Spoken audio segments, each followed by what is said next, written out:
So welcome to ReGenuine.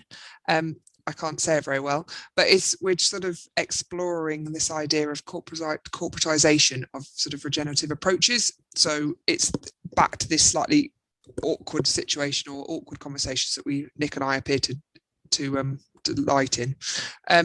So my name is Genever. I'm one of the co-founders of Carbon Calling. So part of the reason why we do this podcast is to link back into the conference that was due to happen last year and will happen in its full guise next year. But we have got some events in August and October up at the sites. Nick, would you like to introduce yourself just in case people...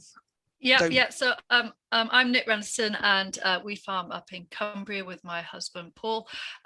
We have, I guess, we're a hill farm, and we've been for the last since about 2014-13 really been bitten by the regenerative bug, and it's been a step-by-step process. And I'm a fully fledged convert.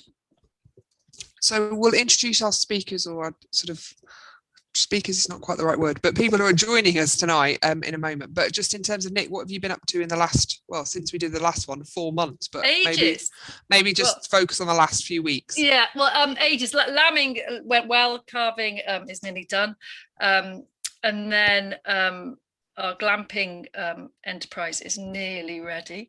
But so last week, wasn't it, Groundswell? It was just amazing to get out and see people. Haven't tested positive for COVID yet, but just nice to be hanging around the food and the bar and just meeting people like the whole of someone rather than just from the waist up on Zoom. And my highlights, I've got 3 highlights. Peter Gregg from Piper's Farm, I thought spoke magically. Charles Dowling, who's a no-dig market gardener who's just all about the soil, and I think we farmers can just learn a lot from his thinking. And the other one was Thomasina Myers, who just spoke about how she's a chef, and she spoke about how she traveled in Mexico. And the bit that really stuck with me was, in Mexico, it doesn't matter if you've got loads of money or hardly any money, everyone eats well. And everyone can enjoy good food. And I think that in this country, we have this thing that if you haven't got much money, then you maybe don't eat great food. And I think there's a lot to be learned from that. But yeah, I loved it. I just love the vibe of Groundswell. And it was controversial because there was the rise of a shuffle this year, more so than previous years. Do you think? I think there was a bit of tire kicking going on. We thought a lot of scuffle, those gilet things, very neat shirts, tidy hair, but they were there. I'm sure Thomas has got a view on that, but they were there, and they were, I think there was lots of people maybe on the turn there rather than the fully fledged regenerative hemp, maybe. But it was good. Yeah, and the bit I enjoyed, similarly, was the Thomasina Mars. She was in that sort of panel discussion, sort of the focus on health, nutrient density, which we've touched upon before, but that focus on thinking about it from that perspective. And I went on the dung beetle safari, and what was interesting is so did about 200 other people. So there's a lot of interest in it. We weren't, if they could definitely hear us coming, we weren't stealth-like, but yeah, it was interesting to see people's interest in that. And again, so did you see them? Yeah. Did you find? Yeah. Still haven't found any at home. This is my next mission, but yeah. I find water beetles a lot, but I don't. And my sister tells the story of when we had horses, is that she used to find a lot more, but it's my dream. And I did spend a bit of time at the really techie sort of soil end of the thing, looking at cover crops and all sorts. So it was just as you say, interesting to go back into that world and absorb new information, really. And and I think what's really evident is the Cherry family, what a service they've done to British agriculture, to have that vision to start something so little, and over the last 5-6 years it's grown, and it really is farmers changing stuff just off their own backs, and I think that's quite powerful. Yeah, and I think, and you say we slightly scoffed the scale, but as you say, they're brave enough to do it to that scale as well, which it is a bit of a change from that initial. It's a bit like Glastonbury when it started out versus where it is now. But I think dramatic. We spoke about this around our very scruffy campsite, Liz, our tents, which weren't that great. But I think it's highlighted there is a gap, and I think carbon calling will fit that gap in the north, where we can kind of talk about grass a lot more, about grazing, about how livestock farmers do regen and integrating livestock into and I think so. It's made me want to really crack on with our carbon calling next year more than ever. And there was a definite comment I was talking to someone who, in terms of from a grassland perspective, they don't necessarily want to always reseed. It's not about constantly introducing new species, it's about improving what is already there. So yeah, that's got to be a focus in terms of thinking permanent pasture. And I've got two plugs actually. One is my sister has just done something which is quite interesting, which is she's just finished a commission which is trying to engage the rural community around Peterborough in their future city strategy. So it's trying to ensure that the rural voice is heard within that, what is a city. So that's quite interesting. So she's been talking to loads of different people who feel, and Peterborough's meant to be, is a city of sort of sustainability, but actually they're not engaging with the farmers around them. So that's quite an interesting bit of work that she's been doing, and we've been proofreading. And the other thing is I'm wearing it because it arrived today, which is I've been involved in setting up this register of sheep advisors. So this is the first time I'm wearing my pin badge. That's my news. Those two bits, both prop related, and I haven't bought my camper van yet. Haven't quite had the epiphany just yet. Well, so we talked about Nicole Masters, and one day I'm hoping that we might even get her at Groundswell at Carbon Calling. And she is a consultant. Liz, you need to be the Nicole Masters in the UK. She travels around in a camper van with a horse and a dog, and she just travels around and just does great stuff. So. And she's written this amazing book called For the Love of Soil, and she's everything that comes out of her mouth is spot on. I've got a dog. That's it at the moment. I'm working the rest. I'll work the rest out. I'm sure you'll find a pony. It might need to be bigger than a pony, but anyway. Just going back to your sheep thing. So if there's any sheep experts out there, what do they do? So if you go to sheepadvisors.co.uk and you become a member, so the plan is this webinar will be registered for Rosa Point. So if someone's a member of that scheme, they can then get a point for listening to us. So it's trying to demonstrate the professionalism within the sheep advisors world, really. So it's the first one really targeting advisors within the livestock area. So it's quite interesting. Okay. So yeah, sheepadvisors.co.uk, a plug, blatant. Two plugs, blatant. Right, so so Nick, are you happy to start the chat with Sophie? Yeah, so please. Sophie, first of all, thank you very much for, you're still at work. I am, yes. Otherwise, you've got a very big kitchen with a lot of lighting. Yeah, that's right. Yeah, so a very different sort of roof structure. No, I'm still at work because I just was anxious. I didn't want to be late, so I thought, well, it was safer to stay at work and not get caught in traffic. So, Sophie, do you just want to introduce yourself, because you'll do a much better job than I'll do? Just tell us a bit about you. Yeah, sure. Thank you very much, and thanks for having me on as well. I'm really looking forward to the discussion. So my name's Sophie Throup. So I look after agriculture, fisheries, and sustainable sourcing at Morrisons. So obviously Morrisons, as you'll be very well aware, retailer. We have about nearly 500 stores and online, but also a lot of manufacturing sites. And so we have about 20 manufacturing sites and make quite a lot of the food that we sell ourselves, which is really interesting because that means that we are directly buying from farmers. So I've been with Morrisons about 3.5 years. And it was definitely that sort of integrated chain that drew me to Morrisons. I think it's just a really interesting sort of like way of working and thinking about, you know, how we interact with farmers. And maybe we'll sort of talk about that a bit later. But in terms of a bit more about me, apart from being with Morrisons 3.5 years before that, I sort of started working life off with Asda actually, but then I left there to have the children. We're farmers at home. My husband's a dairy farmer, and we've also got lots of free range laying hens on our farm. So when the children were born, I was at home on the farm for a few years, and then I started to want to have a bit of independence, I suppose, and to get back out and to have like lots of more conversations with people.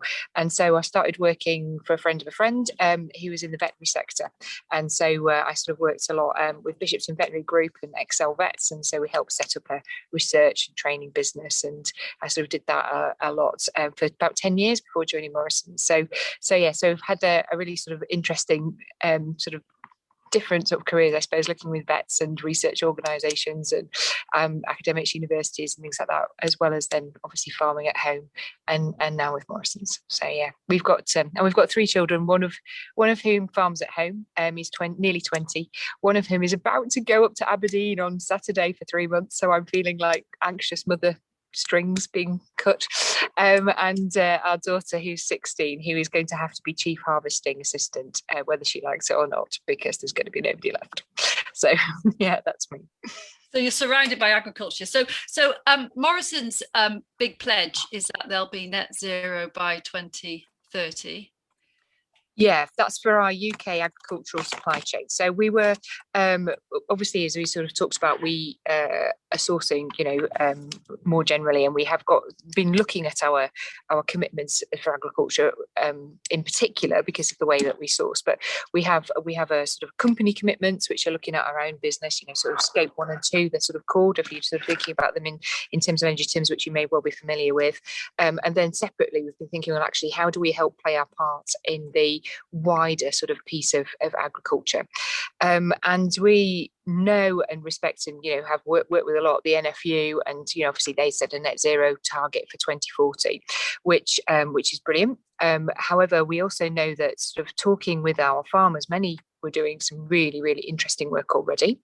And also there was a bit of a sense that there was some sense of direction needed, I suppose, or almost a bit of catalysing activity.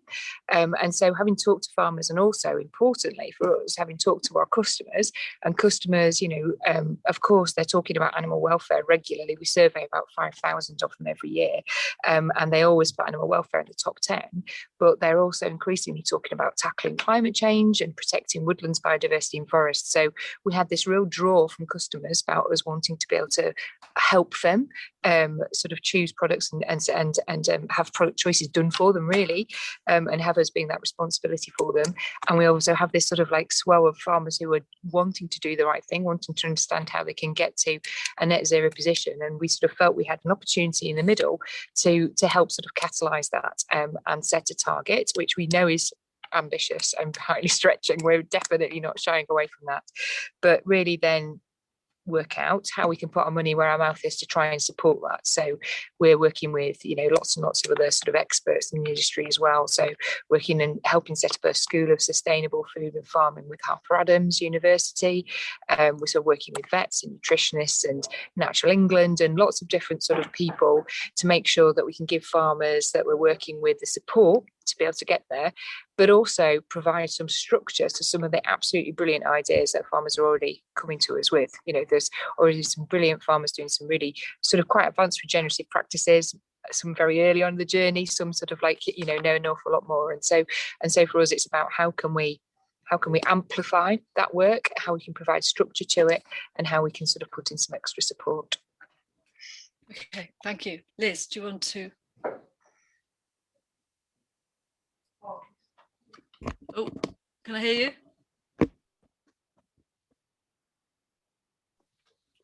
I can't hear you. We can't hear Liz. Comedy value that was unmuting other people but not unmuting myself. Yeah. Sorry, Thomas. Good evening. Welcome to this evening's chat. So would you like to tell us a bit about yourself? Yeah, of course. So I'm the 4th generation on our family farm. We've got a farm in South Lincolnshire, sort of Lincolnshire, Cambridgeshire border. we've been farming in a regenerative, sustainable, whatever your word for it is, way for about 12 years. My granddad and my dad have kind of always been keen to push the boundaries, definitely, and kind of learning new techniques and new methods.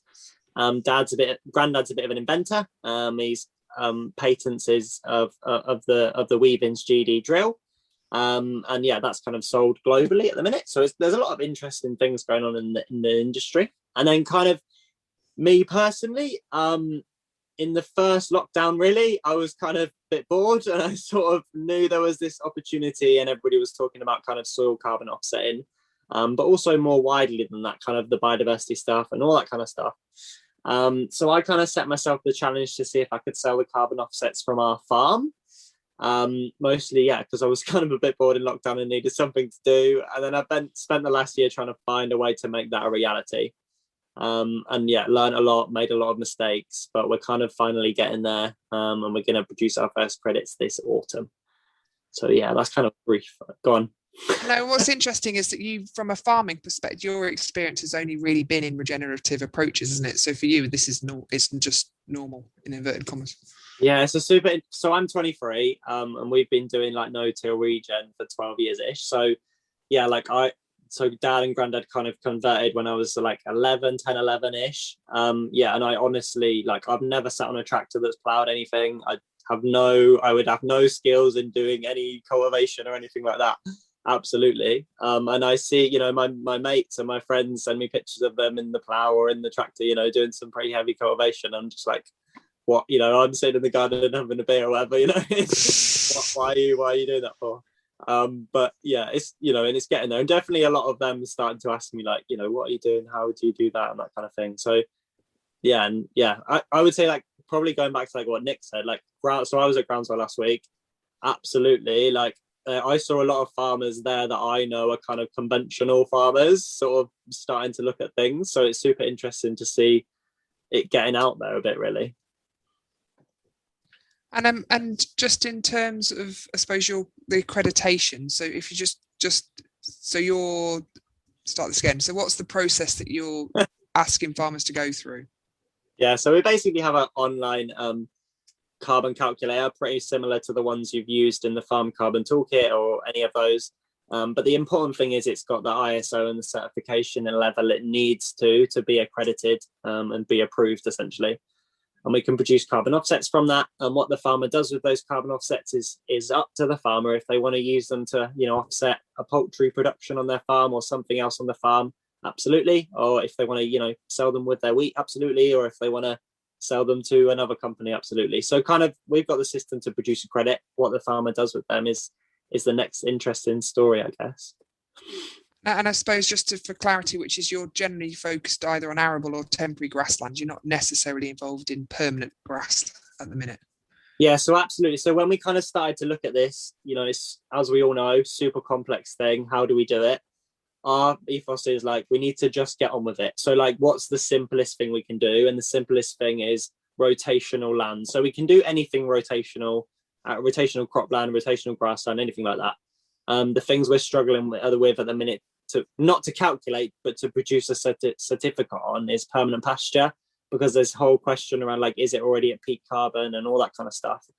And also, yeah, root crops. We've got plans. We're going to be able to do root crops, but it is that issue of, to get that potato out of the ground, you've got to do something to the soil. How do you manage that in the best way? Thank you. So Thomas, can I just jump in there? So you're 23 and you have this massive idea. And did I hear that it was in the shower when you had the massive idea? I can't really remember where I was.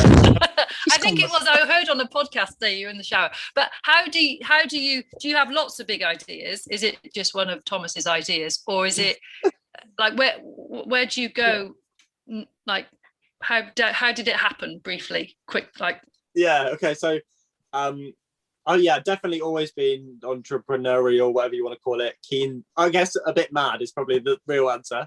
Is trying different things out.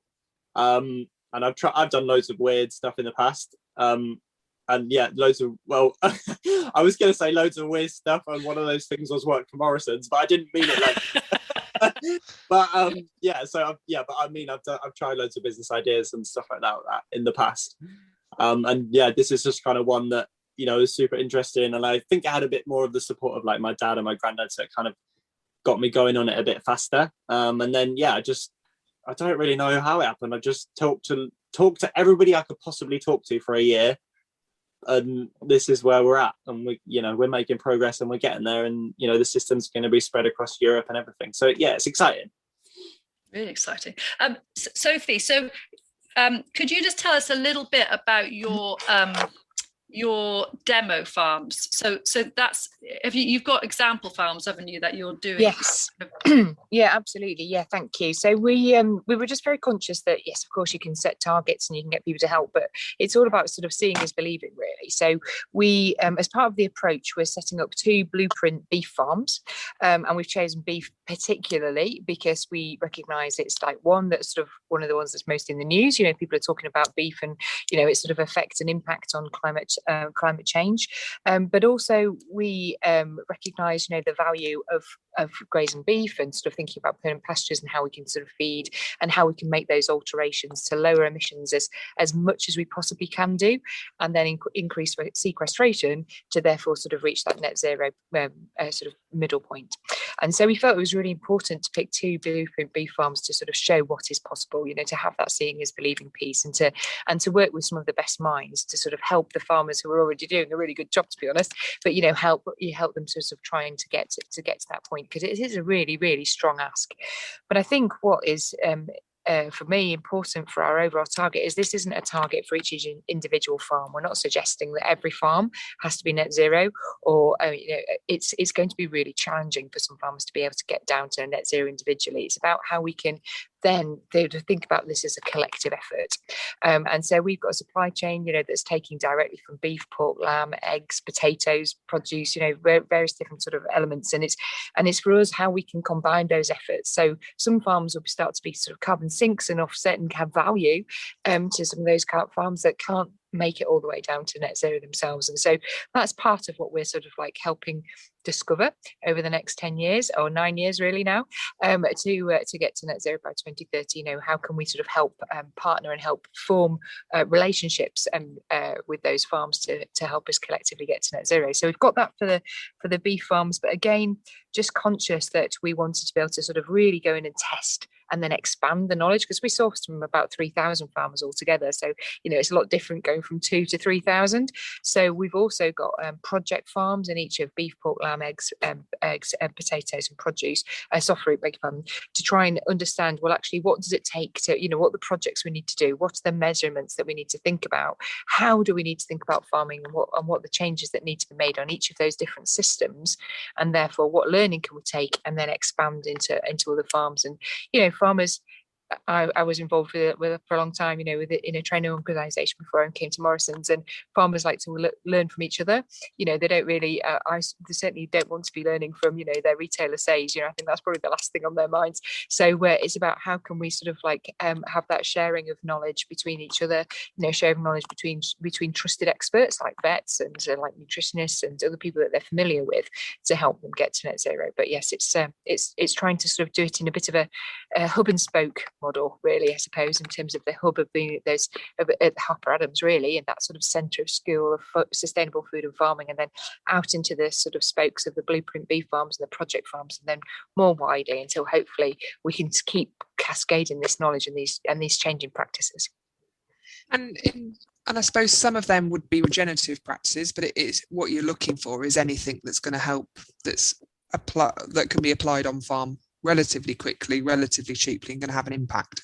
Yeah, absolutely. But I think it is really important. Some of those regenerative practices are, you know, exactly what we need to be thinking about for helping us to get to net zero. And this is not about watering down regenerative agriculture, because, you know, I appreciate there's like a whole sort of way of being, really. But, you know, it's taking some of those best things. So, you know, for things like soils, you know, soils are so important, you know, not only to sort of be able to get our sort of fertility right and to be able to use the livestock manures in a more of a circular system, you know, also then to be able to use those as sinks and to lock lock up carbon in them too. So, I think, and there's some of those basic principles of regenerative farming about not touching your soils and sort of protecting your soils is really important. So, so I think it is about sort of understanding, really for us, net zero can also translate into very easily sustainable farming, regenerative farming practices. How are we reducing emissions? How are we increasing sequestration? How are we using, sort of like the natural land around us to improve biodiversity, to improve biomass and to be able to therefore capture more carbon. So I think for some of these things, it's about making it accessible to farms as well, and not sort of feeling like it's a relatively out there new way of farming. It's more about just trying to think about what the little changes we can make that can make a very big difference. Can I just ask a quick cynical question, Sophie? You, of course. So I'm thinking of areas of the country which could be a mosaic of quite small dairy farms, say, I don't know, 70, 120 cows, who can offer huge benefits to the environment and biodiversity and the local employment. And so is there anything in your plan to help those smaller family farms? Yeah, so we have a lot of family farms that are supplying us. We are sort of, as I say, taking from nearly 3,000 farmers. A lot of those are smaller family farms. Now, we have been working, for example, for things like with the Prince's Countryside Fund since 2015, looking at their farm resilience programme. How can we help support the family farm and how we can help think about what their future is, and to get that sort of a vital sort of economic support into those farms as well. So family farms are very much about who the types of businesses that are supplying us. So what we are hoping to do with this, though, is by sharing good practices and by sharing ways, hopefully this makes a sort of a viable, sustainable and economically good future for all farms to get part of. We don't want sort of farm, we know we're living in rapidly changing times at the minute. There's the agricultural transition, there's the way farmers are being paid, it's very, very different. And we want to make sure there's a future, for British farming and British family farms. So it is really important for us that this works and is relevant for people, all manner of different families that supply us. Thank you. I've just also, this is a standard thing, is that we forget to introduce Joseph. And I always forget this bit. So Joseph is joining us, and there is a question. I don't know whether, Joseph, you want to come in. Are you just wiping away the tears? Just trying to keep my emotions in check. Do you have any questions for us, Joseph? Now I've introduced you. We have one so far. I think it more back to Thomas. How does a farmer earn a carbon credit? Is it based on an outcome measure, as in increasing your carbon, or according to the production method? Example, cropping, cover cropping, or min-till.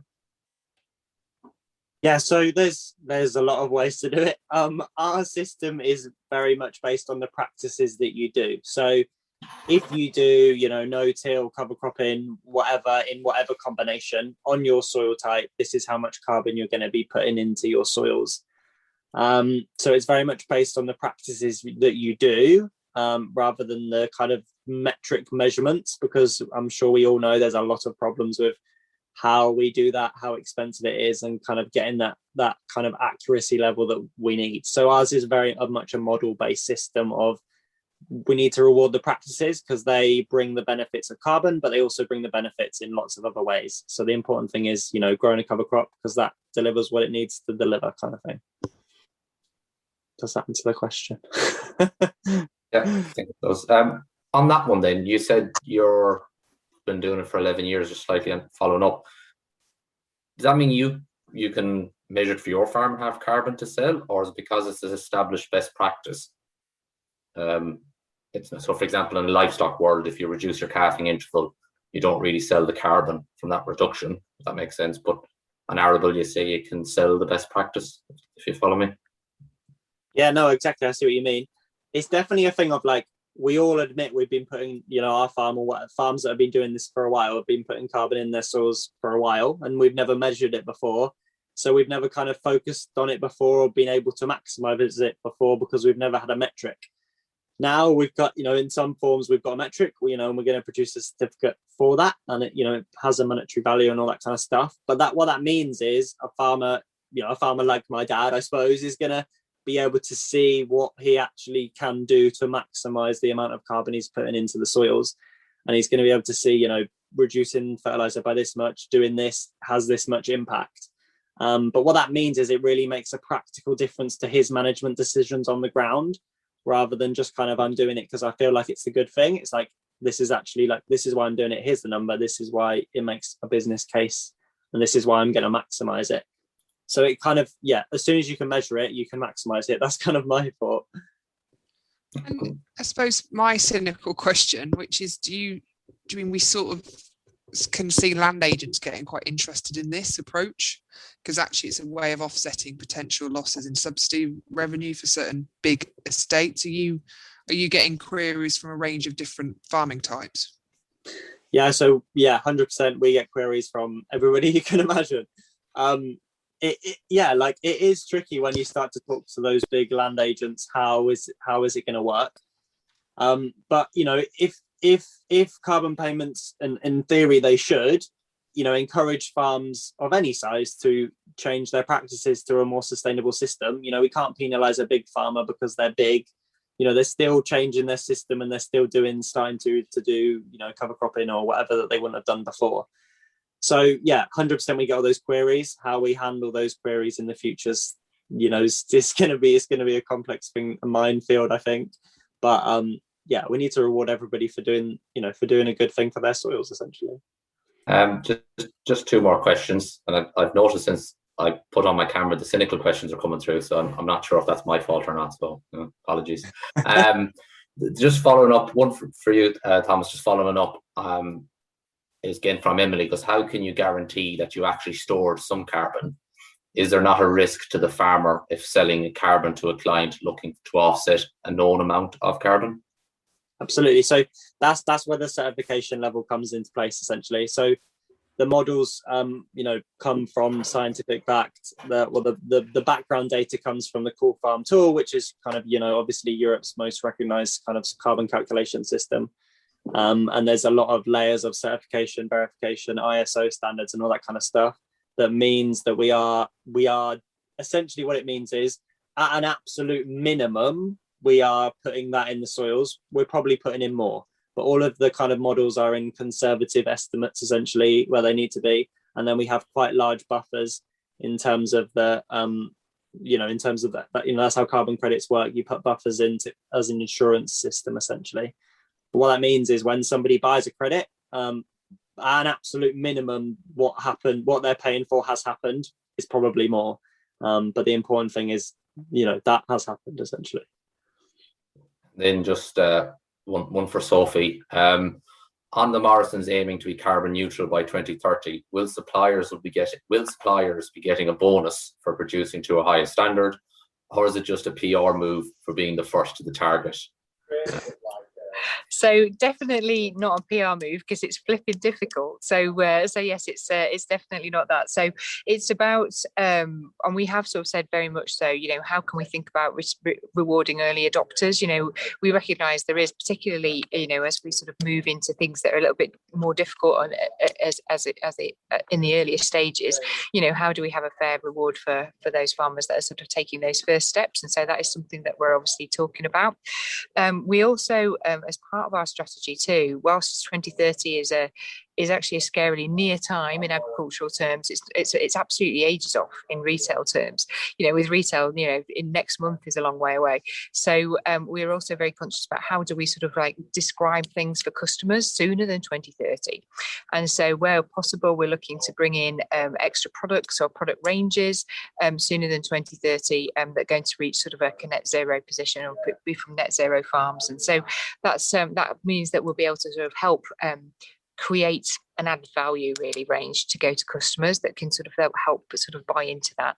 So that's sort of the intention about how we're going to sort of try and get there really, and try and move forward. So until we sort of get there in 2030, and hopefully everybody be farming in a slightly more regenerative way, and we'll be also able to sort of take advantage too of the public and private approach too. How we're going to be paid differently as farmers from a government point of view, which I think is really important. And do you think that you might have to buy carbon credits? So we have obviously been talking about carbon credits, but we're also really conscious of trying to do whatever we can within our own farm supply chain that we've got at the minute. So, we're buying, as we talked about, directly from 3,000 farmers. We want to be able to sort of have that balance inset within that sort of like farming supply chain. So, for us, for this sort of target, it isn't about us then going out outside of the country, for example. It's about us understanding how we can do things and help add value to what our farmers are already delivering. So I think actually the approaches, the things like Thomas is doing, is really interesting. It's things that farmers are talking about a lot, and to be able to find a system that is putting some certification and some process and robustness behind carbon credits, I think is really interesting. So hats off to you, Thomas. So we have a few more questions coming in, but maybe I'll hand back over for now, and we'll come back once we move through in a little bit. Thank you, Joseph.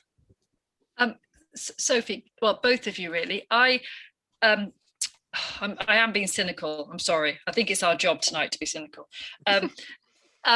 So thinking of climate change and soya and greenwashing, and I'll just give you an example. So say if you have a beef farm and they are growing beef and it's 100% grass fed, and then you've then got the beef that's in a fast finishing soya, like a feedlot system. What are your thoughts on that? I mean, I'm thinking ruminants should eat grass, and that's the bit that I struggle with. And yeah, I don't know what your thoughts are on that, Sophie. Yeah, sure. So alongside our sort of like net zero commitment, we've also got a commitment to have zero deforestation in our own brand supply chain by 2025. And so that is covering things like palm oil and timber and cocoa and coffee, but importantly, it's covering soy. And we're sort of thinking about, and really the majority of soy we're talking about is an animal feed. So you do obviously get some products being made from soy ingredients, but it's a very, very tiny percentage. It's really more about soya in animal feed. And so we also are very mindful of therefore the risks associated in terms of a climate impact and land conversion values to soya too. So there's lots and lots of things that we're looking at as part of our net zero work, but some of it is very much about, well, actually, where is it possible to remove soya from the chain for animal feed? On which sort of animal types is it possible not to feed soya? Or how is it possible to reduce soya? Or what are the other alternatives that can be used? And so we've got quite a lot of different projects that we're working on, thinking about that very actively. Or where can that soya be sourced from? Can it be sourced from a country that is not sort of involved in deforestation or land conversion risk?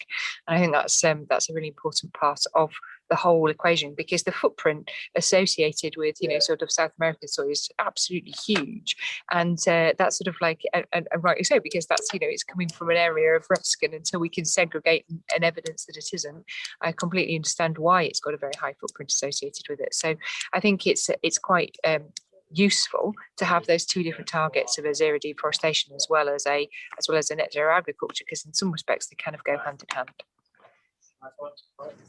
I just guess it's we sell more. I mean, all supermarkets do. They sell very cheap white pork and chicken, don't they? And I guess the way our whole system is at the minute is that the true cost of that, if that cheap food, if we really delved into that as far as pollution goes and soil degradation, and I think that is where I'd like to see the focus, rather than getting hung up maybe on carbon. It's digging down and asking very difficult questions.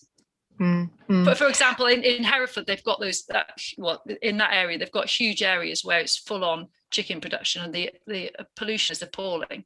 But that really suits big retailers, I would imagine, and it's the true cost. Anyway, I'm ranting. I'll zip it. Okay. I mean, just coming back on that, I mean, obviously we have a responsibility to, keep food affordable for customers. We have to do that. We've got customers who want us to be able to access, affordable food. And that's the same as many retailers. However, how we sort of produce that food is also our responsibility to help get right, which is why we're sort of thinking about, we really do care about how the food is made and where it comes from, which is really why we're sort of setting these ambitious targets. And so thinking about how we can look at reducing emissions. But also I'm with you in terms of not overly focusing on carbon at the expense of everything else. So we have also talked, whilst we talked, yes, of course, about net zero, we have also been really clearly trying to think about this as more of a holistic farm measurement. So, you know, we're very conscious, for example, that if you only went down the route to net zero, you could be encouraging very highly intensive systems, which might not be the best for always for, I don't know, some elements of animal welfare. I'm not saying that's always the case, because it's, you know, very much about outcomes based as opposed to systems based, but we are very mindful of therefore looking at the holistic sort of like farm measure. So we've also been working a lot with the Sustainable Food Trust, and they're sort of developing a global farm metric, which is trying to do just that. You know, it's trying to understand, yes, what is net zero, but really more of that in a global farm metric. So how are we going to measure our soils and our air and our climate and our water and our social capital, and as well, you know, thinking about animal husbandry, but also thinking about worker welfare and thinking about, you know, some of those really important elements too. And I think that approach is really, really sound, because then you aren't, you know, creating an unintended consequence. And so we are, you know, that's why we're very keen to sort of support that approach. And so our chief exec sort of like helped launch their global farm metric when they did a TED event for a couple of weeks ago. And, you know, because this isn't just about us, you know, talking about something that we think our farmers and customers want to hear. It is very much embedded into our whole culture. So, you know, right from the top, you know, we've got a board who are hugely behind this and talk about it a lot, including at events like that. So yeah. Thank you. And I suppose the question back, as someone who occasionally, frequently shops in Morrisons, it's my closest supermarket, but I don't see that. Do you mean as you walk round, and I appreciate it's a big corporate policy and do you mean social responsibility and all of that, but I don't, in my shopping experience, I don't see it as a policy, which you possibly would if you went to Waitrose or an equivalent. Do you see it more, or buy it from Abel and Cole or whatever? It's more blatant. So I think, you know, that's something that we're really conscious about, and we're also sort of thinking, well, how can we tell our story better to customers, and also how can we think about where the messages land. So, you know, we've got lots and lots of different platforms to reach customers. You know, how do we do that online? How do we do that on various different sort of like online various different platforms, because arguably, you know, customers don't have huge amounts of time when they're in stores as well. So you know, I certainly and I love supermarkets and shopping, but I certainly still quite like to get in and out quite quickly. So you know, it's just also thinking about where we can say those messages. I think that's really important too. So yeah, it is something we're very mindful of. How can we, you know, and also if we are wanting to sort of take customers on a journey with us, when we're talking about net zero ranges, well, actually, you know, it's really important for them to be able to get those messages. And so, yeah, we're working quite hard on that. And I suppose, and as part of looking at this, I was looking at sort of the Timberland regenerative leather, and there's quite and Nick sent me something recently which was Vogue about regenerative farming, and actually what's appearing to be is that fashion appeared to be communicating it a lot better than food.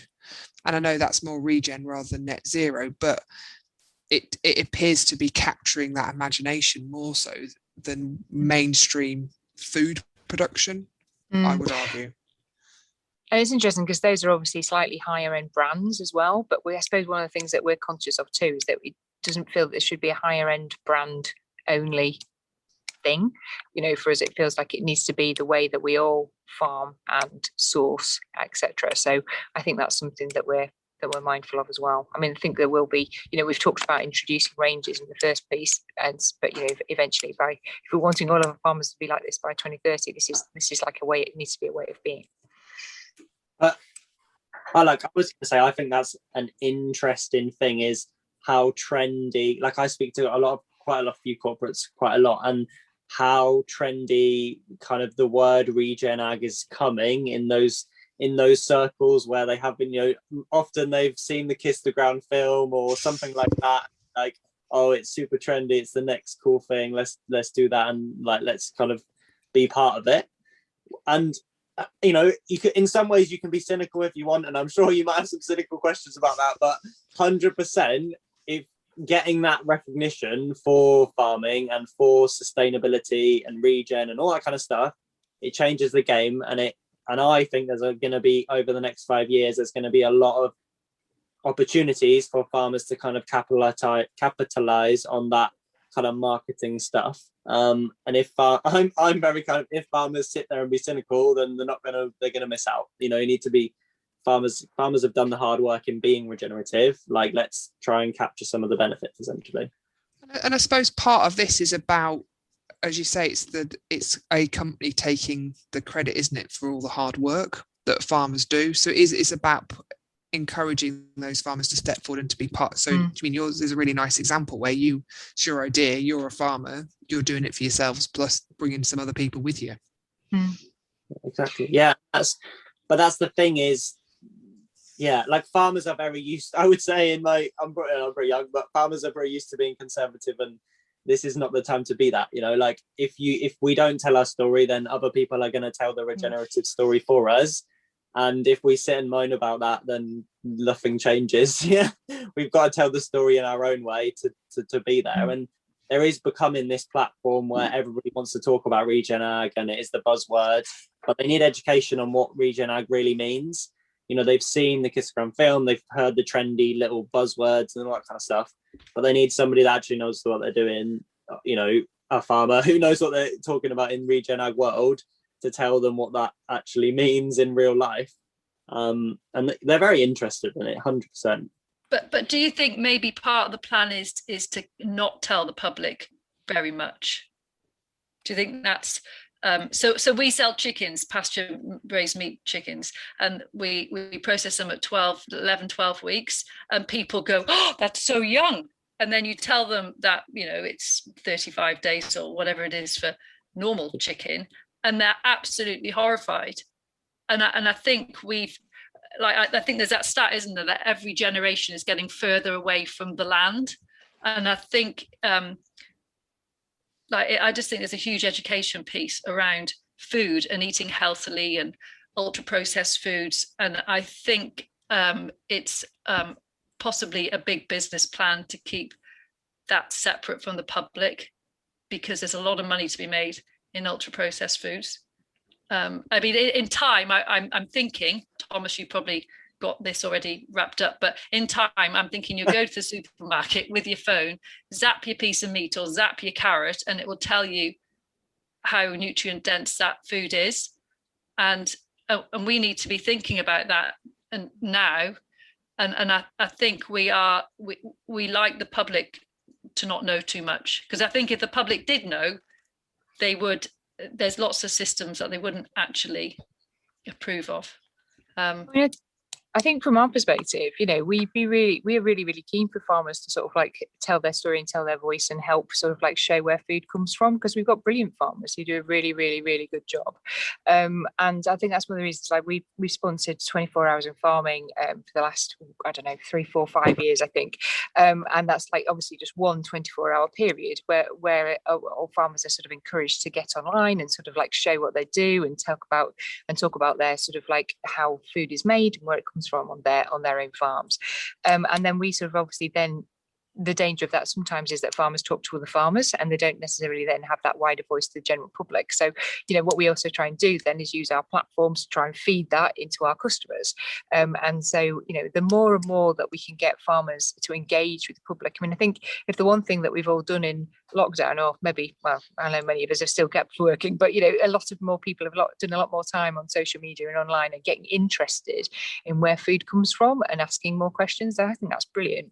You know, so actually that's then we just need to be able to tell more of those stories and be proud of what happens in the food chain and what you know, and what great work goes to get food onto customers' plates. So, you know, for us, you know, we're just delighted if farmers sort of like step up and describe what's going on their farm. You know, it's certainly from our perspective can only be positive in getting customers to understand more.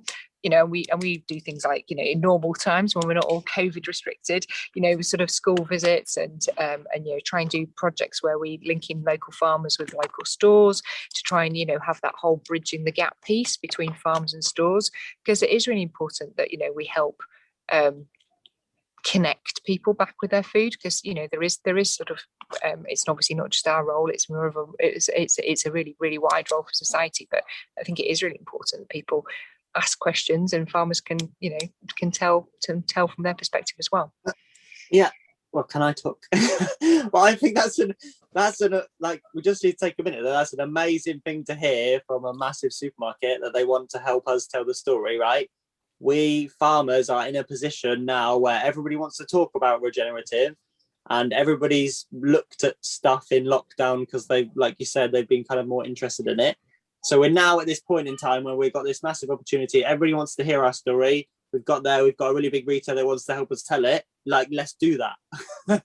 Let's go a bit crazy. Let's do some marketing that farmers are not really used to doing. And let's tell our story to get ReGenAg told in the way that we want it to be told, not in the way that other people are going to tell it for us. Go on, Liz, have I annoyed you? No, Nick and I found the videographer, the film producer at Groundswell. Oh, we did. Yeah. We did. He's been recording farming's bits of it. Oh, sorry, farming is a bit of his program, but it's going to be focusing more on health and the role that farming and food has. I'm not saying that's right, but I think it's because it's got to be multi-strand, isn't it? It's not just farmers picketing and going. It's about a UK version of Kiss the Ground, or it has to be in multiple layers to get for engagement. But Nick, we were chatting earlier, weren't we? And you made the point, which is that actually, that from a regen perspective, if you're the one communicating to farmers, as a regen farmer communicating to consumers, are you encouraging their thoughts that all of the farming systems in the UK are like yours, and actually there's some that are unsustainable? Yeah, so we've had loads of farm visits just in the last month. I think it's just people coming out of lockdown. And we had a group yesterday, and one of them said, this is great, but you're showing, and all the cattle were mob grazing, and it was a gorgeous day. But when you have like normal, the public up, they're going to think that this is how beef is produced. And the chickens were in the eggmobile following the cows, and it was all very nice. But that's not the reality that's not for the masses. And I think it's whether we are, and you don't want to kind of diss other systems, but this isn't the norm, and it could become, a version of it could become much more the norm. And so my random thought yesterday was, we eat loads of chicken and pigs in this country, but you never see a chicken or a pig if you're driving around. It depends where you're driving, I guess. If you go to Norfolk, you see quite a few. I know, but they should be, you know, it should be just a thing that people see. But yeah. But like, I think it's a super good point, and I kind of think it's a bit of a thing that needs to be managed in the right way. Of, if we're all saying, you know, in the supermarket saying, you know, we're all saying kind of sustainable regen farm practices are good, we're kind of inferring that ploughing and stuff is not that good. You know, even though we're not saying it, we're kind of inferring it. But how do we kind of say that in the nicest way? Sophie might have gone. I was just going to say, I do. No, go on, Nick. No, go on, you go. You're the guest, for goodness sake. God. I was just going to say, I think it is really important to, as you just sort of say, if we're wanting to think about how can we make positive steps in all farming systems, then I think it is really important not to sort of create a binary divide between this is good and that is bad, because I think that's a quick way to switch off behavior change. If we could sort of try and think, well, actually we need to sort of have everybody farming a little bit more about soils, and everybody thinking more about biomass, and everybody thinking more about trees, and everybody thinking more about where their feed comes from. And when I'm saying everybody, I mean like farming, from farming, then this is really positive, and it's a positive way to sort of thinking about changing farming practice, as opposed to just sort of saying X system's good, Y system is bad. Because also there's some things that are happening in all farming systems that is good and bad. When you look at welfare as well, you can't sort of, I think personally, you can't make presumptions only based on systems. It's how you manage things within that system is really, really important, and how the stockmanship that goes behind it, and there's sort of these huge other sort of variables as well. And we have some absolutely brilliant farmers who are farming sort of more intensively, and who are farming sort of chickens more intensively and pork more intensively, but their standards are absolutely fantastic. And some of those farmers are also very much part of our net zero project farms too. We're working with those farmers to say, well, actually, how can we think about getting to net zero in this sort of system? And I think it's really important from our perspective that we are taking everybody with us, and because we are needing to meet that piece about providing food, but also we're needing to do that within a system that is good for the environment. So just that Joseph has got some questions. He keeps, so I don't know whether we just, because it comes up because there's Jan has put out the fact it's not them and us, it's a continuum, isn't it? So that during Sophie's point, which is it's about helping people take steps towards what we perceive to be more a sustainable system, but it's not as black and white as they're doing a bad thing and we're doing wonderful things, is it? It's where they fit. Anyway, sorry, Joseph, have you got some questions? I think we're in danger of getting stuck in absolutes, as in everyone is regen is absolutely brilliant and everyone who isn't must be bad, and life is grey. We forget about the grey in the middle. But a few questions, just kind of bringing it back a step. I suppose it's more for Thomas. How does carbon credit take into account output? Is it measured on kg of beef or ton of wheat, etc.? Yeah, so we are, well, I think I said at the start, super complex. We've kind of made it the simplest as we can for this year. So we look on a field by field basis what your kind of total carbon balance is on that field in that year. So, all the bad things, the fertilizers and stuff, and all the good things, cover cropping, tillage practices, whatever. And then essentially take that carbon balance. And it's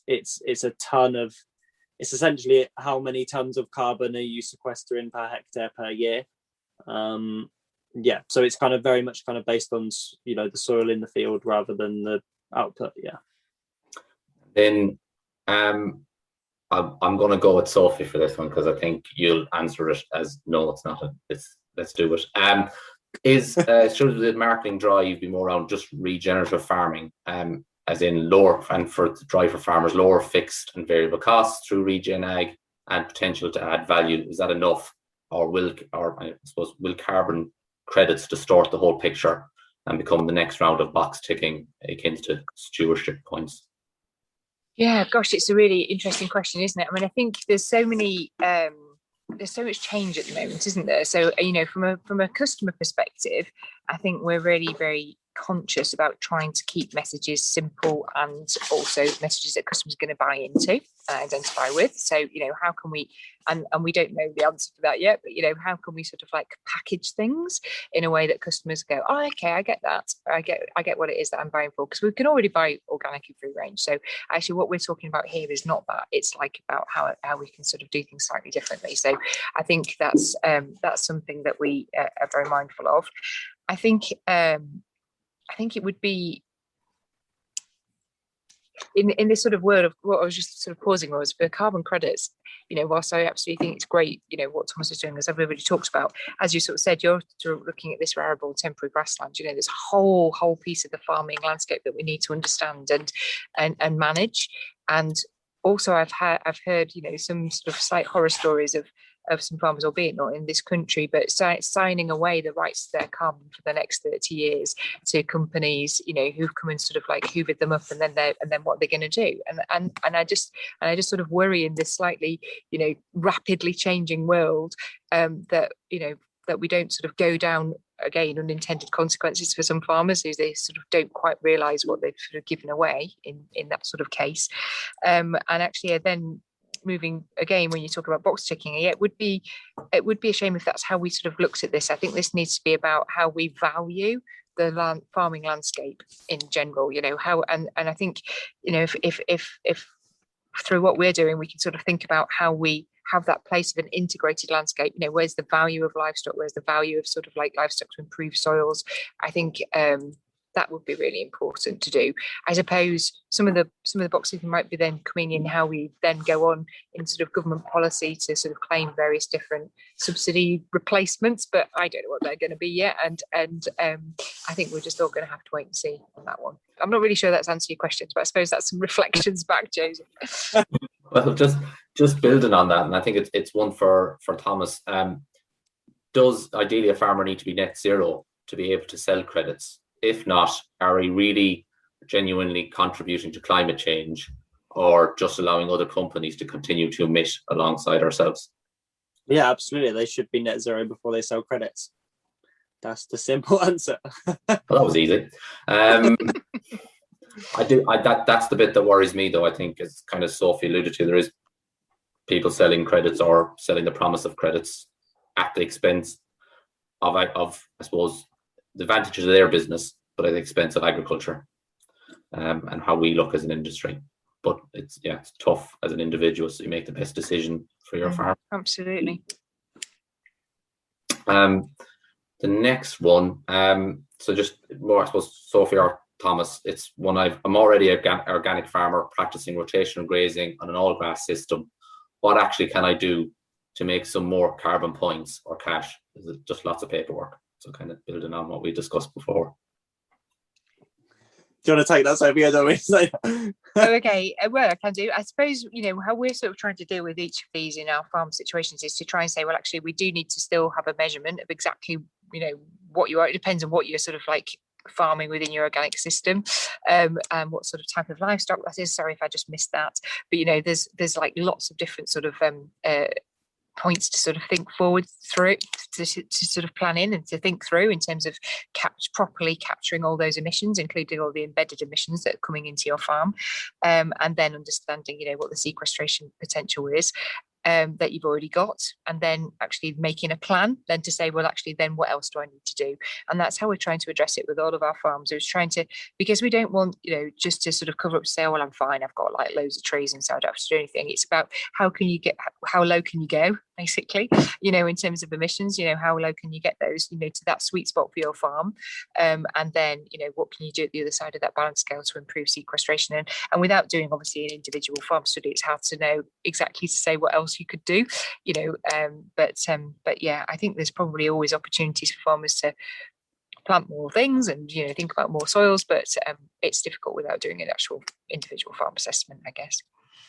And the reality with those sort of farms is that they've got to focus on storing it. So it's not, we tend to focus on the fact is it's about capture, but actually a lot of those farms that have historical practices like that are sitting on tons of it. And so it's trying to ensure that whatever system they're going to do is not about ploughing it and converting it into, and that the challenge is that we tend to be focusing on sequestering and rewarding for sequestering. We're not rewarding for carbon storage. Yeah, permanence. And that's between you see in various sort of the peatland type work, or that any of that is about recognizing the sheer tons of it that were there. But I think it's also about what is the objective of that farm. Is that do we really want to get into the fact of we're chasing practices because we've got a big shiny reward at the end? For me, it doesn't feel like this is part of what this whole thing is about. And that, I suppose, is where the cynicism comes in, which is when farming systems are about chasing a differently worded subsidy or something that's coming in from a third party. It just doesn't work for me. Oh, I don't know what's happened last week. Was all positivity, Groundswell, and now you It's and I still comes back to, and maybe because I refuse to go and listen to politicians talk about what might the future be, I don't think anybody knows. I think it's power to our own elbow. It's having a clear objective for what we want our farm to look like and achieve. And it could be that the input cost is the focus. It could be that carbon storage is the focus. But as soon as we start into the world of chasing what elms may reward us, we're just in a world of disappointment, because it's not clear at all and won't be for years.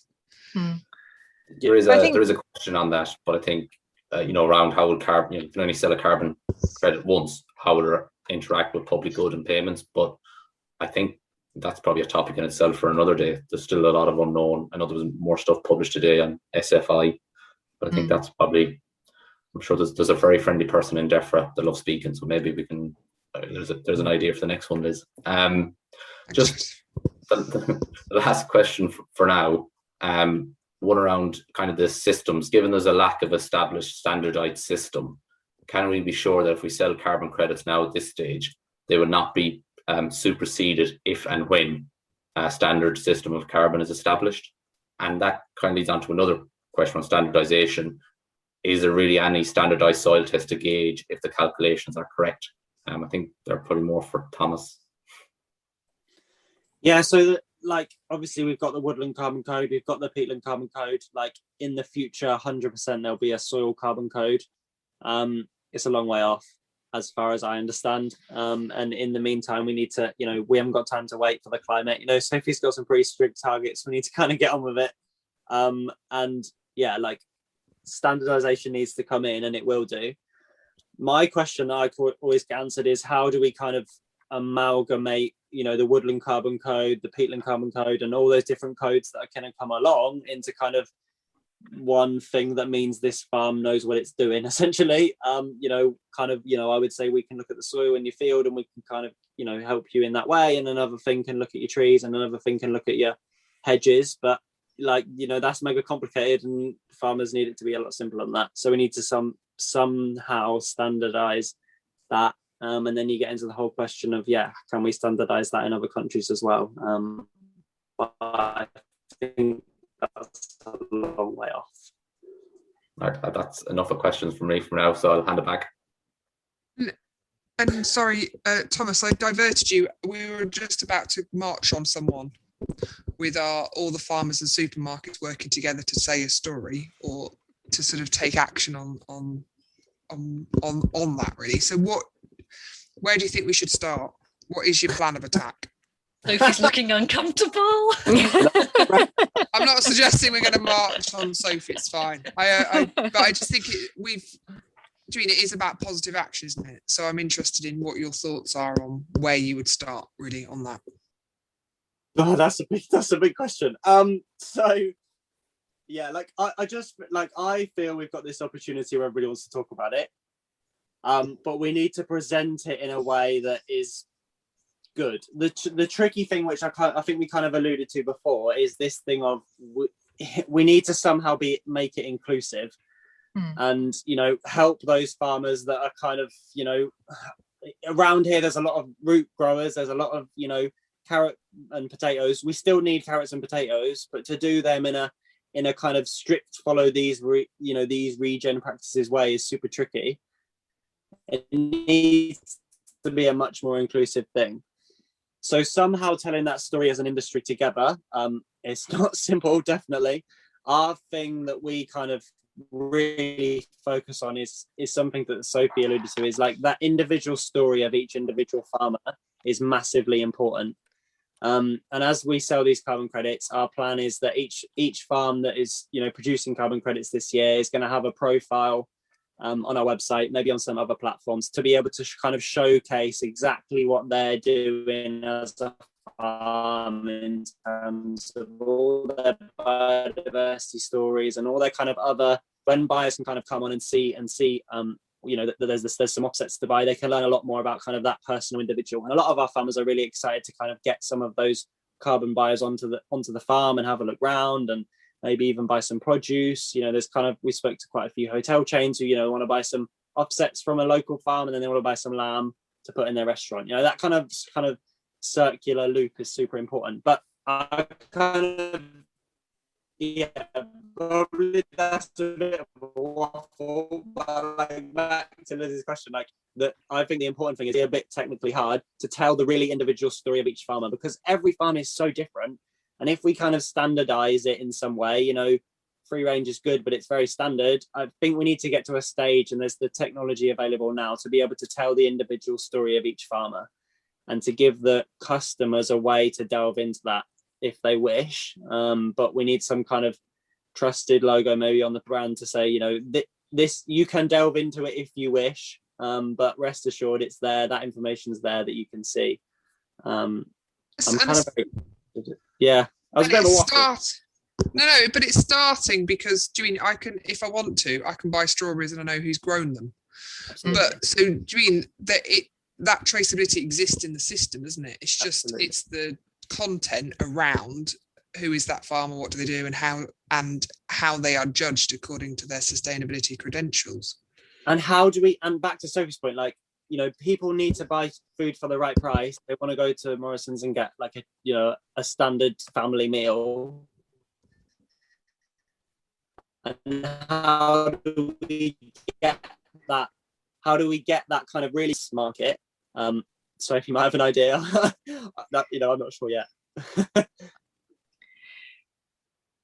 Yeah, and I think it's a really good point. I think we are really, really keen, and we're having lots of conversations about how we can help tell, you know, as we talked about before, tell more of those farming stories, tell more of the good work that farmers are already doing to help produce our food. And so we're open to all sorts of ideas, to be honest. You know, we certainly don't claim to have them all ourselves.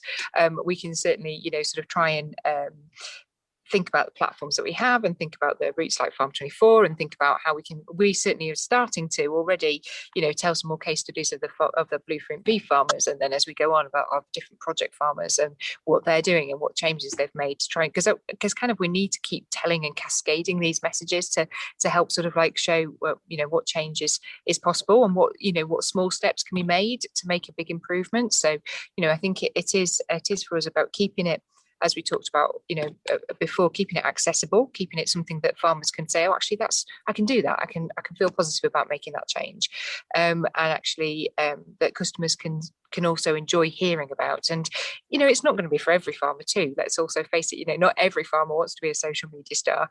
You know, not every farmer is really comfortable with that, but some are. And so, you know, for where they are, then that's brilliant. You know, we need to be able to sort of get them to, you know, people like, you know, like you and others I know, you know, who sort of are in our chain too, you know, to be able to sort of shout about what they're doing, be proud about it, and help customers have a bit more of that connection. And I suppose part of it is scale, isn't it? So we associate a regenerative type farm, which is they are marketing through a website, or they're marketing their product locally or whatever. As you say, the challenge is when you start to do it or aim to do it at scale. It is, and we sell local, you know, local produce. You know, we've got like a whole local solutions thing. So we'll have, you know, local asparagus suppliers literally bringing their asparagus to the store, and you know, so you know exactly which farm it's come from, and you know about those particular asparagus farmers. We do the same for strawberries, you know, and we can do a certain amount of that for local solutions. We've got like local eggs, etc. But you know, when you do, as you say, go to scale, you know, then it just becomes more difficult. However, they're going to be representatives of those farmers who be able to sort of tell their story. It won't be what every farmer wants to do, but if we can be sort of if we can talk about it more, then that's a really good thing for the industry and for customers as well. Thomas, could you just give us, I listened to a podcast you did, I think you just did it a few days ago, shared it this morning on Twitter. It was really good. The kind of people who are buying the credits, can you just give us a flavour of what they may be, who they may be? Yeah, absolutely. So yeah, no, it was a really good podcast actually. It was the first one I ever done, so I was excited. Really? Oh, you were good. Yeah. So what was I going to say? So yeah, in terms of the, like, so 100%, like, this is the start of what we're doing. We've sold 200 tons already, which is, you know, not a huge amount in the world, but it's a good start. But we're massively starting to have, we've only really started in the past 2 weeks to have those conversations with potential buyers essentially. And we've had interest from yeah, literally everybody you can imagine, to be honest, all the way, big multinational, some of the largest food companies in the world, all the way down to kind of, little local cafes. I'm really interested in a lot. You might have seen there's quite a lot of these kind of sustainability apps where you can go on and like offset the emissions of your car journey or your plane journey or whatever. And there's quite a lot of them kind of popping up, and I'm quite interested in how they can tell the story, like our story, and those kind of individual stories of the farmers, because the people that are going on then those apps are kind of engaged in the green stuff. So essentially we are kind of having conversations with everybody you can imagine, big corporates all the way down to kind of little local tech companies and little local platforms. We're kind of open at this stage to kind of seeing where all those conversations go. There is a question around, do we want to really deal in big scale with big corporates, or do we want to kind of keep it local as we can? 100% want to keep it as local as we can, but we need to get the value out of these credits as well. So and I think we're going to end up with working with a bit of everybody in the supply chain, to be honest. Or the other thing is I'm very keen, and we've got, I'd say the most interest is from companies within the food supply chain, food manufacturing, those sort of companies, because it links very well in with their story and all that kind of stuff. So within food and locally as much as possible. So sorry, but interesting, do they want to buy the products that you're producing or just the credits? Absolutely. So this is where the exciting kind of lead on comes, because they start having a conversation with me. Normally the initial conversation is, what's ReGenAg? We've watched this weird film. We don't understand what it is. So then there's kind of the explanation of, this is how it works and this is what we do and all that kind of stuff. And then they're like, oh, great, cool. So how can we support it? So then it's, kind of, do you understand what your carbon emissions are, and kind of have that whole conversation. Then like, here's this opportunity to support local farms and all that kind of stuff. And then there's the conversation of, usually leads on to, okay, how can you help our farmers, or how can you help our supply chain be more regenerative in this way? Quite a few of the restaurant chains and stuff we spoke to about that is, how they're very interested in buying the produce from regen farms. It's just, it's exactly how we do that in the right way is the tricky thing, without it just being we've just put ReGen on all our labels and it doesn't mean anything. We're doing it in the right way is tricky. Because you talked about so if you were an arable farmer and you were wanting to go more regen, you'd set them up with a agronomist. Is that right? So we're not going to say, like, if you've got, we work with quite a few agronomists at the minute, and they use our system, and there's a training platform that we've got so they can understand how to use our system, but also about ReGenAg more in general for those agronomists that don't understand it. And I mean, to be honest, like most of the farmers who are down this line or looking down this line are starting to look for the right kind of agronomists. We do 100% get rung up by kind of conventional farmers who have seen it wherever and are interested in how they can learn more about ReGenAg. I'm very aware that I'm not an agronomist. I don't have that expertise. So I work with kind of agronomist partners, and I'll recommend a local one to them to start having that conversation. But it's all part of the journey, and agronomists are a big part of, making decisions and making change happen on farm. And so just on the kind of grassland side, what are your plans there? Yeah, that's a big question. So at the minute we can do anything rotational. So we can do rotational grassland. We've got rotational grassland here. That's absolutely fine. There's just this question around, the tricky thing is we can do all the calculations on permanent pasture. It's just whether we can produce a certificate, because there's this whole question, is it already at peak carbon and that kind of thing. So this year we've just kind of steered clear of it. Let's stick to what we definitely know we can do. We've got kind of plans to start to look at it into the winter about how we kind of integrate practices, mob grazing and different herbal lays, and like more diversity in the sward and all that kind of stuff. I don't know. I can't tell you 100% what our plans are, because I don't know even to be honest, but we've got a lot of ideas and we've got a lot of things we need to try out. Okay, thanks. So any other final questions really? Or Joseph, anything? We have one or two more. One's just came in. we as farmers are able to keep the value, will be able to keep the value of the carbon credits, or will other entities, e.g. machinery suppliers, direct drills, feed companies at one end and supermarkets and retailers at the other, be claiming the carbon credits on our behalf? Yeah, this is something that I'm very passionate about, and it's probably a bit of a controversial thing to say, but like, I'm very aware that like farmers have done a lot of the hard work and they need to be the ones to benefit. And the carbon credits can only be produced, you know, from a farmer that is working that soil and, you know, doing those good practices, right? So the farmer is going to get control of those carbon credits. The tricky thing is, you know, will it go the same as BPS, where people take bits of it because they know we're getting it? And that's the important bit, where farmers need to start to step up and work together to tell their story and be the power, than kind of letting the power be in other people's hands. I think that's very important, and it will become more important in the future. But 100%, like in our system now, the credits are produced for the farmer.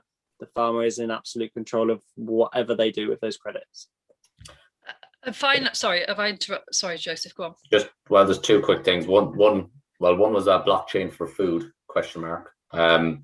So I'm not sure if Sophie wants to cover that one. Blockchain is huge. But this is for you, Liz. I'm going to give it to you. You're the closest we have to a soil scientist. Should we use soil aggregate stability, not carbon? And then that should be rewarding farmers for. This is something that I think Gabe Brown has said, and Soil Health Institute. It's not a direct measure, but it's more appropriate. And I think it comes back to that conversation, which is, if we just keep focusing on carbon, do you mean we know that 25% of soil's also water and 3% is carbon? So, or hopefully a bit more. But do you mean it's about having, if you were looking at sheep genetics, as someone said today, if you wanted to just chase tail length in sheep, you get it quite quick in about 2 generations, but you've completely potentially lost the quality of the other traits. So there's the bit that we have to be really careful of is chasing a single trait. So the bit I like about that approach is that it's taking I want to use the word holistic, but a better look at what's happening in the soil, rather than just chasing carbon per se. But I think, and our other challenge is biodiversity, and how do we also measure that? So soil, we have a good understanding of how we actually get a measure from it, because we take a soil sample in a prescribed way and we get a measure. How the hell are we going to look at biodiversity across a wide range of farms? So I think the carbon bits, and the reason why we focus on it is because it's easy to measure in relative terms. One last question, and it's my one, so I'm taking a prerogative because I have the microphone off. If you can mute you, but you're on a power trip now. If you want to get more farmers involved and engaged, would it be better to drop the ReGenAg tag and more focus on its continuum, I think, as Jan described, because it's like every force, there's an equal and opposite counter to the term, I think we're starting to see. Yeah, so I'll take that one to start. So like 100%, I would say it's a really interesting one, where in the past, like probably 5 or 6 years, ReGenAg has become a bit of a kind of religion, I would say, and kind of a bit of a like holy grail, and everybody's focusing on it. But I think that's quite a good idea. Is we need to pull some of the practices and some of the ideas out of that and use them in everything else, or somehow kind of morph it into a much more kind of open, inclusive thing. It has got this stigma, I think, a little bit in terms of kind of a religion-y thing, and it needs to be much more inclusive. I don't know how you do that, but yeah, I agree. It's an interesting question, definitely. I think it is, and I'll just sort of come back on that too. I mean, I think, though, I tend to see things really quite positively, and so actually I agree with you, Thomas, to say I think we should take the principles that are sort of embedded in regenerative practices and say how we can put those in more of our everyday way of farming, but it depends on where you're coming from too, because I think I've just heard very, very positive things about regenerative agriculture and ReGenAg, and I think yes, you could have it, as you say, a sort of a specific, a very niche following, or you could just say this is how we farm now. We farm regeneratively. We're farming for the next generation. We're farming for soils. We're farming to improve, where we live in terms of our landscapes. We're farming with sort of like livestock at our heart of our systems. And I think if you then just sort of like incorporate it in your everyday words of sort of saying how we just farm regeneratively, it doesn't become this sort of exclusive club. It just becomes something that more people can access. And I don't think that detracts from what is at the heart of regen. Well, it doesn't for me, but it's just trying to sort of say this is just what we do. This is the age of the regenerative farming practices, perhaps. I'm done. All I would say is I don't think I'm fully hooked just yet, but I managed to get the Groundswell tea towel on the 5. Other tea towels are available. I am so jealous. I wasn't able to go to Groundswell because it was my husband's 50th, and we did like the Cleveland way instead, which was really lovely. But I am feeling like that slightly. Far be it from me, Sophie, just tell you to relook at your priorities. I know. I'm sorry. I've got an important question. Making me born at a different time. An important question for Joseph. How many times do you have to wash a tea towel before it becomes actually absorbent? Oh, that's a good question. You're saying that tea towel isn't regenerative? Is that what you're trying to say? No, I'm just saying that all new tea towels aren't actually a tea towel for at least 3 washes. Is my opinion. I'm framing this one. Okay. On that note, bombshell.